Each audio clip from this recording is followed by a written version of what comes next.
Hey y'all, so today I want to talk to you guys about a few lessons, I guess you could say, and things that I have just learned from going through a divorce. But not about the divorce process itself, actually about myself and about my business. And hopefully these lessons will help you as well. So for those of you who don't know who I am, my name is Monica, and I am a spiritual marketing coach, but I also do mindset work and oracle card readings and Reiki healings and manifestation and abundance challenges and all of the things, right? I'm also a writer and copywriter, and I have so many hats like most of us. Most of us in this world are multi-passionate, and so our titles are quite long. So anyways, well, let's get into the video. So the first lesson that I learned is actually kind of like a multi-part one. So firstly, I learned that I, one, am allowed to take time for myself, and two, sometimes I just need to do it. We all want to do a bunch of things in a day or in a week or what have you, but sometimes there are things that we've got to just take care of at home. Sometimes that could be taking care of a sick family member. Sometimes, like for me, it was dealing with my own mental craziness from realizing that I'm getting a divorce. It was also packing up my house and also moving into a new place. And so it was like this big transition, and I had to spend so much time focusing on me, and that's okay. So the other part of that was really looking and at my business and being like, this needs to have more automation and more opportunities for me to make money without having to be so involved. Now, I do have processes in place to kind of help that, but they're not as abundant as they should be, right? So I do have it where if someone buys one of my already done for you programs or services or what have you, like my Goddess Goal Setting Workshop, or I've got something called Transcendental Tapping, which is EFT tapping to overcome overwhelm and prevent procrastination. And and I have a bunch of other things like that, right? And so with all of that stuff, I have it to where if someone purchases it, then it goes straight to them. Like I don't have to manually send anything to them or anything like that, right? And if someone enrolls in one of my courses, I have Zapier, which I totally hate because it is so expensive for what I need, and it's super annoying and doesn't work half the time. Anyways, so what I do is I have that to where they'll get an email that tells them how they can log in and create a password and all of the things, and they're automatically enrolled into whatever course it is.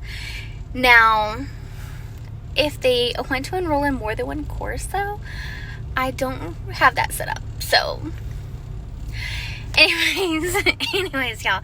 So, but I realized that while I have these automations set up, I don't have a way right now for that where leads are automatically coming in to those specific services. So I have lead generation set up, or basically people who might, so a lead, if you don't know, is someone who might potentially buy your product or service, right? It's someone who has an interest in that sort of thing, and they might be interested in it, okay? And lead generation is basically ways for you to get more of those leads, right? Pretty simple. Okay, so I do have lead generation set up, but not for those specific services, except for slow roll, like SEO on my website and stuff like that, right? So that's something that I realized that I need to put into place.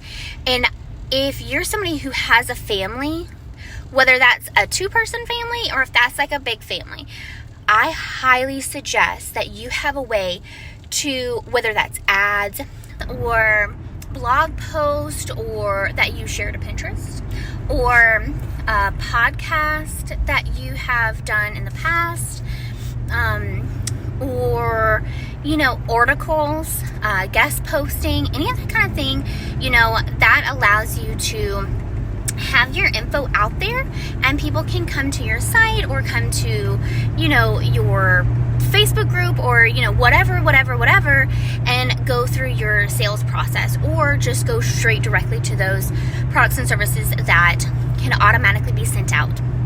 Okay. Also, I realized that I really need to push my affiliate stuff more, because when you are an affiliate for a program or company or what have you, then you get a small commission from whenever you sell whatever it is. And I do that mostly through blog posts and sometimes through emails. And when I do that, sometimes I get little sales and sometimes I do not. And the reason why I really say that this is something that I should have done and not that I had done and it was all groovy is because I didn't have it. Like I said, I had some of that, but I didn't have the lead generation part of it. And that's the big part. And I never really thought that it was important to have that part automated, because I was like, well, I like to talk to the people, you know, I like to get to know the people that I'm going to be working with or that are going to have my products and services. I like that, you know, part of the engagement. However, when you have something going on, like you're sick or you're taking care of people or you are handling some shit of your own, you've got to have that stuff set up. And so what I suggest, because a lot of you guys are spiritual entrepreneurs, so I suggest doing both. Like when you can be full on in your business, show up, be there for people, get to know them. And then also, like, if people have bought your products or services that are more automated, then go and reach out to them and be like, hey, thank you so much for, like, send them an email, be like, hey, thank you so much for, you know, purchasing such and such. I'd love to know more about you, and, you know, it depends on what you're doing, but like your blah, blah, blah, blah, blah, or how you're liking such and such and such, you know, and so try that. The second biggest thing that I have learned is to show gratitude, because I'm going to tell you, there's been many nights, many moons that I have wanted to just be like, this effing sucks. I hate this. This is unfair. Blah, blah, blah, blah, blah. I shouldn't have to do X, Y, and Z. Why am I like this? Like, I thought we agreed that we were going to be married forever. Like, all of the things, right? And so I have to, like, take a step back and be like, you know what? This does really suck. But I'm grateful because of, like, for example, I'm grateful for so much help that I've gotten from my family members. I'm grateful that my mom's let me put a camper out on her piece of property, or technically I guess it's called an RV, not a camper. And, you know, I'm grateful for the fact that I was able to purchase that. I'm grateful for all of the supportive people that I have around me, as far as like being so sweet and, you know, just supportive about like who I am and like the process that I'm going through. And so gratitude has been a huge thing for me, and it's made me get out of that victim mindset, and also made me attract more of the good things into my life, I feel. And I have actually started to, I'm not as great as I should be, but something that I like to do, and that I'm not always great, like I said, at doing, is when I wake up in the morning, think of 3 things that I'm grateful for. When I go to bed, think of 3 things that I'm grateful for. And sometimes it's the same thing, sometimes it's different things. And then at night at least, but I also could do it in the morning, think of something that I really want to happen the very next day. And a lot of times it happens, or, you know, I can tell that the motions have been put in, or the things have been put into motion, right? And so I suggest definitely trying to do something like that. Joining a gratitude challenge. There are several that are online. One of the ones that I really like that I do pretty much every time that she hosts it is the Gratitude and Vision Building Journey, and that's hosted by Beth Hewitt. Now, I am an affiliate for it, but I signed up for the lifetime membership of that, or not lifetime membership, but lifetime access, and I absolutely freaking love it. And I can definitely see a result in my personality as far as my happiness and how positive I am whenever I do it, and I do seem to attract more abundance and more good things into my life when I do it. So she's having a new one. It's starting November 1st. Even if you are watching this after November 1st, then you could still possibly sign up. And she is changing the format for the next time. So whenever she changes it, I will share the new link. But for now, I'll share the link in the description below of the challenge. And I hope to see you guys there because it's amazing.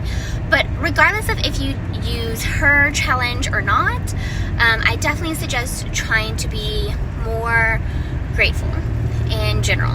Not just feeling grateful, but also expressing specific things that you're grateful for. So another lesson that I learned is, while sometimes it's great to take time for you, sometimes you still have to do what you gotta do and show up for your business, right? So I learned to find ways to still do things in my business, but at a way that makes more sense for my lifestyle. And sometimes you find that while also making mistakes or by doing other things. So I had gotten a calling at the end of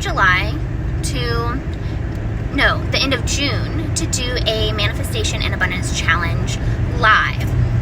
It was a new format that I was trying out. I had gotten a lot of things that had come into my life when I did it the last time, but I wanted to host it in Telegram and have the different channels and all of the things, or whatever they're called, and really be able to make it clear and concise and easy to get the information.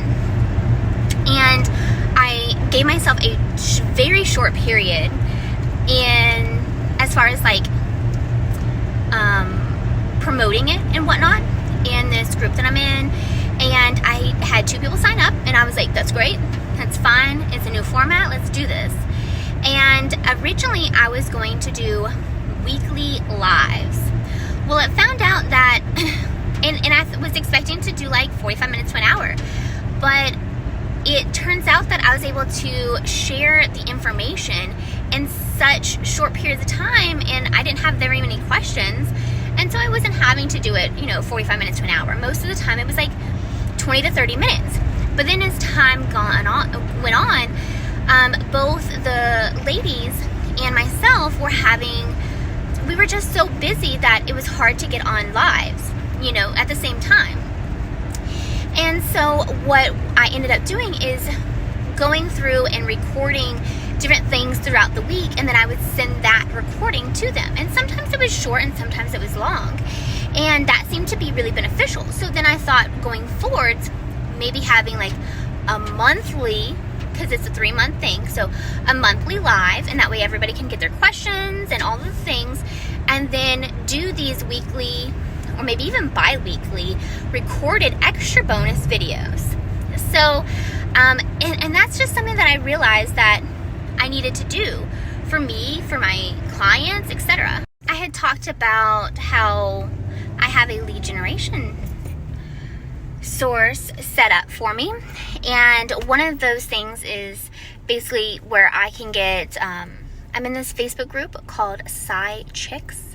I'm also affiliate for that, so I'll put the link down there. But basically I am able to I have my information on their website database. I'm able to promote in the group, and the person who does all the stuff, Brandy, she's amazing, by the way.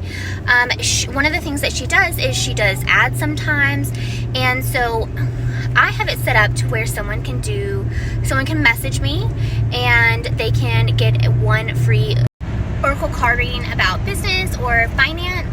And so I was getting some of those in at the beginning, and I was trying to do them And I just realized, you know what? No, I just can't. And so I have decided that there needs to be an option of like something that's not just the oracle card readings, because sometimes I'll have like one every so often, and sometimes I'll have like 10, and that's just energetically that's a lot. So I think I'm going to need to change what my freebie offer is, and see if there's something that I can do a little bit differently, so that way it does work for my busy schedule. You know, of course, now my schedule's not as busy as it used to be. So, but that's another thing that I have learned. The next lesson that I learned is about thinking about things from a different perspective. And not just from somebody else's perspective, but like just a different perspective, right? So, a little background about me and my ex is that he and I have been together for 14 years. 7 of that, we were married. And we had always said in the very beginning that we only wanted one marriage, that unless it was cheating, that we would work through anything. And then I happened upon I'm going to be honest with y'all. I happened upon some Ring video recordings that he was having with his mom, because I have access to everybody's recordings, right? Mine hit, like, the ones from our house and the one from her house. And I found out that he wanted a divorce through that method. And then I confronted him about it. And I was shocked. He didn't want to work on it. He was resolute. This was what was happening, period. And I was very upset. I was dumbfounded and shocked and all of the things, right? And it made me have to like really look at things more objectively. I read back through old journals and realized how freaking unhappy I had been for years. And he was just as unhappy. And then I thought to myself, why do I want to stay in a marriage that both of us are freaking unhappy and we didn't support each other the way that each other needed support? You know, I feel like we're still pretty good friends, or we could be after all of the things settle. But like, we were always better at talking about movies or going out to eat or talking politics or things like that, and not as good marital wise, right? Not good with household things or bills or, you know, family stuff. Like, I handled just about everything, right? And so it just made sense. Well, he ended up finding somebody before me, and I found somebody that I'm with. And so another way that I looked at perspective differently is the person that I'm with now, he is a lot more open with his feelings.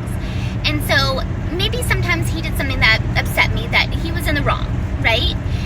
And so I pointed out to him, but then I realized that after he told me that sometimes I don't always respond appropriately, or instead of giving constructive criticism, it's just criticism. And sometimes it can come off pretty mean. And I didn't realize that. And so I thought about it, and I was like, okay, well, if he were to say that to me, how would I feel? You know? And then I was like, oh, snap. That was kind of mean, you know? And so that's where I'm looking at things from other people's perspectives. And I'm looking at things from, in business-wise too. I mean, definitely do that in your personal life. But then business, like, think about what your customers are going through. And not just like payments and things like that, but really put yourself in their position when you are trying to market your business, when you're sending out those emails, when you're conversing with them. Think about, if you were on the other end, how would you respond to this? But it's not just putting yourself in their shoes, it's really looking at it from their perspective. And that can sometimes be hard, but I think that it's really important. And And it's made me really evaluate how I react to people and react to situations. And I think it's making me a better person. just saying. So the last lesson that I feel like I really learned is about money and paying what you owe. There is this coaching program that I signed up for. It was $5,000, and I didn't really have the money for it when I signed up for it. I tried to be like, hey, I don't really have the money for this, and the lady was like, hey, I really think that you can do this. What if, we make a smaller payment plan and you just pay us off whenever you start making your money? And I'm like, I don't really know. And then she did that whole thing where like, well, don't you want X? Didn't you say that you want X, Y, and Z? Well, like, how much does that really mean to you? Do you really want to do that? I would now classify that as a hard sell, but it didn't sound like that to me at the time. But I do have the recording of that whole situation, right? Because it was like a quote unquote strategy call that ended up being a sales call. And I got a lot of value out of the program. I really did. And so I definitely feel like I should pay that. But before my husband and I got a divorce, our finances were really tight. I have a lung disorder and called interstitial lung disease, or at least that's what they think that it is. And so it can be sometimes really hard for me to breathe, for me to talk, to me to do anything. And so I have been out of work at a regular job for, a long time, for like 3 years. And so I was getting some disability for a little bit, and then disability stopped and all of the things. And so my ex was having to pay all of the bills, right? Which was just one of the many reasons for the divorce, right? He definitely resented me for that. But that's a story for another time. Anyhow, so I had to tell this lady that I couldn't pay right now, or actually I told her, I'd have to make a smaller payment plans or things like that, right? Well, then it got to where I just couldn't pay, at all. And I was like, I understand if you got to do a late fee or whatever, but I can't. So then I had come into a lump sum of some money, and I was like, okay, well, I can go ahead and pay it. So she told me the amount with the late fee, and it was a lot. So I think I had $800, $900 left on paying her. And then the late fee was $1,100. And I was like, are you effing kidding me? And then she broke it down, and it was not that much, a day or whatever. And she's like, or a week or what have you. And she's like, but it's been this many weeks that you haven't paid, and da-da-da. And I'm like, Jesus Christ. And so while I think that the fact that I have to pay this astronomical freaking late fee is absolutely insane, I did use the program. I was late on the payments, and I'm going to pay it all. So now, while I had a lump sum, I didn't have enough to pay all of it. So I paid all of the original amount that was left and half of the late fee.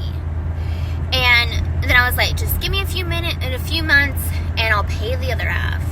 And in the meantime, I'm making weekly $15 a month payments on that.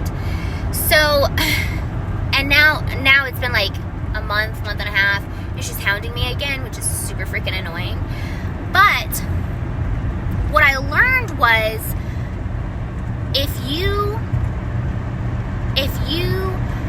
say, hey, I'm going to buy this, I'm going to pay for this, it's your right to do that. You need to do that. Moral obligation.